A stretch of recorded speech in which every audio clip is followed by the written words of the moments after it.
Salut les mecs, comment va les gonzes? Ici c'est tonton Aldo de Bordeaux Bordel. Bon, j'espère que vous allez bien les mecs, moi perso ça va nickel. Nouvelle saison qui va commencer demain. Demain on a un premier match, Monaco qui va rencontrer Lyon, grosse affiche. Nouvelle bankroll affichée aussi, on est reparti à zéro. On a remis 1000 balles dans la bankroll, bing bam. Donc vous aurez tous les pronostics notés sur la bankroll, transparence oblige. Chaîne entièrement gratuite, celui qui n'a pas un problème ou qui a un problème, ben, il vient le dire dans les commentaires. Hein, je t'ai à l'œil, toi, papa, je t'ai à l'œil. En tout cas, voilà, Telegram, venez dans le Telegram, voilà, l'accès est gratuit. Je mets une martingale à partir d'aujourd'hui sur Telegram. Donc voilà, il y aura de nombreux pronostics, mais je mets aussi une martingale pour que les mecs, ceux qui veulent se placer un peu de caillasse de côté, la meilleure manière, c'est quoi? C'est la martingale, ça c'est sûr. Dans le lien de la description, pour Tonton Aldo, je fais un peu de caillasse, de BNF, des livres sur football, etc. Il y a les liens de la description. Va juste regarder le lien. Tu n'as pas besoin d'acheter ni rien du tout, mais va revoir le truc. Bref, hier on a fait un 2 sur 4, ce qui était plutôt pas mal. On a mis un pronostic sur Telegram, Portmoon contre Birmingham, ou Birmingham, ou Birmingham. Bref, on s'en fout. On a dit soit l'un, soit l'autre gagne avec plus de 1,5 but. La cote était à 1,68 si ma mémoire est bonne. Bon, il est passé. Petite parenthèse, voilà, bien sur Telegram. Aujourd'hui, je vais partir sur 3 matchs, les mecs. 3 matchs qui me paraissent plus ou moins bien. Voilà, plus ou moins bien. Après, les qualifs de Ligue des Champions, là, ça me... c'est trop aléatoire. Dynamo de Zagreb doit s'imposer, il ne s'impose pas. Bon, bref, voilà, c'est comme ça. C'est le football. Bâle, équipe en Suisse qui rencontre une équipe autrichienne, Linz.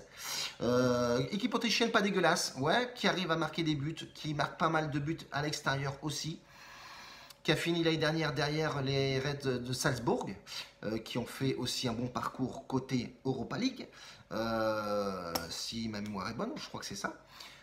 Bâle à domicile, c'est très costaud, ça joue propre. Ils ont commencé le championnat, ça fait 3 journées, je crois, ils sont deuxième. Ils ont fait 2 victoires, 1 défaite. Ce qui est plutôt bien. Et puis du côté de Lynx, les Lynxois, les Lynxais, les Lynx, ouais. Bon, ils arrivent quand même à bien faire leur délire. Deuxième journée, ils ont fait 2 victoires consécutives. Ils sont derrière les Red Bulls de Salzbourg, forcément. Ils ont commencé très fort avec une victoire à l'extérieur et une autre victoire à domicile, je crois.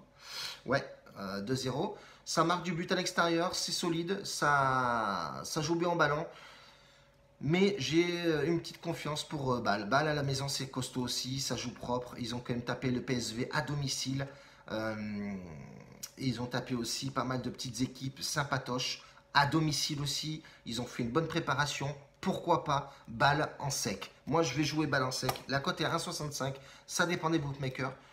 Je suis sur une probabilité de 60%. Voilà, j'ai une bonne confiance sur Bâle, des bons joueurs, une belle équipe, même si Lynx est plutôt pas mal aussi. Mais je pense que le championnat suisse est quand même pas mal. Autriche aussi, mais bon, la Suisse l'emporte, papa. Et pour planquer l'oseille, c'est mieux. Bref, du coup, deuxième match, on va faire match turc. Le match turc. Ah non, c'est pas turc.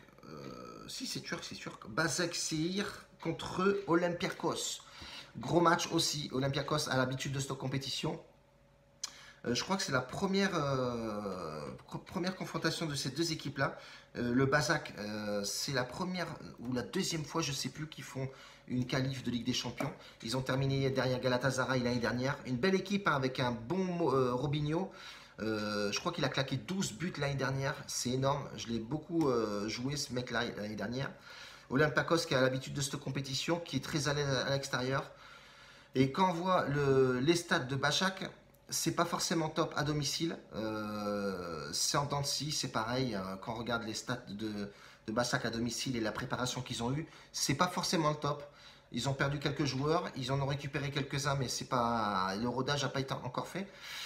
Moi, je partirais sur un Olympiakos gagne le match avec rembourser 6 nuls. Je pense que c'est le mieux. Et la cote était intéressante, elle est à 1,85. Voilà, on a 54% de probabilité pour que ça passe. Mais je vois bien Olympiakos soit arracher le nul ou soit gagner le match. Voilà, gagner le match, ce serait mieux. On gagnerait notre pronostic, mais voilà. Au cas où, on va sécuriser nul ou Olympiakos, rembourser 6 nuls, c'est le top.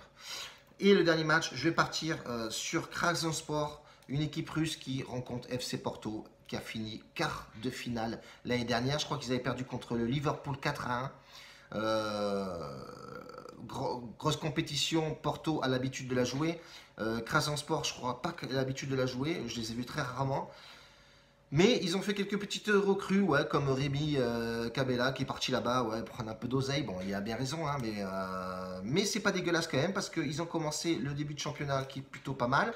Ils sont partis faire un match nul au Zénith et ça, c'est plutôt bien. Ils ont fait 1-1. Bon, c'était un but contre son camp de Santos, mais bon, voilà. Au moins, ils ont arraché le nul. Ils ont bien commencé leur saison avec des petites victoires par-ci par-là. Ils ont perdu une seule fois, ils ont gagné 2 fois. Ils ont fait un match nul.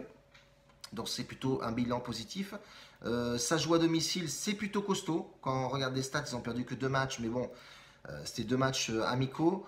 Mais sinon, à domicile, ça reste très costaud. Bon, on a un FC Porto forcément qui est le mastodon, on va dire. FC Porto est très costaud, même si sur les matchs qu'ils ont joués amicaux, c'est pas non plus extraordinaire. Sur les 5 derniers matchs, je parle. Ils n'ont pas encore commencé leur championnat. Mais bon, FC Porto, voilà, faut pas les négliger. Moi, je partirai sur les 2 équipes marquent. Voilà, je sais qu'FC Porto a toutes les armes pour marquer à l'extérieur. On sait même qu'ils peuvent même gagner le match à l'extérieur. Mais on va jouer les 2 équipes marquent. Je pense que c'est le pronostic le plus simple à jouer là-dessus. 57% de probabilité pour que ça passe. Donc attention, modérez quand même les mises aujourd'hui. On va attaquer fort demain. Donc voilà, on va partir sur ces 3 matchs-là. Si t'as rien à faire pendant la vidéo, papa, mets-moi un pouce, papa. Et bamas, bordel. Bref, on part sur ça. Les mecs, je pense que c'est le mieux. N'oublie pas, viens sur Telegram. L'inscription, elle est gratuite. Tu peux rentrer tranquillement.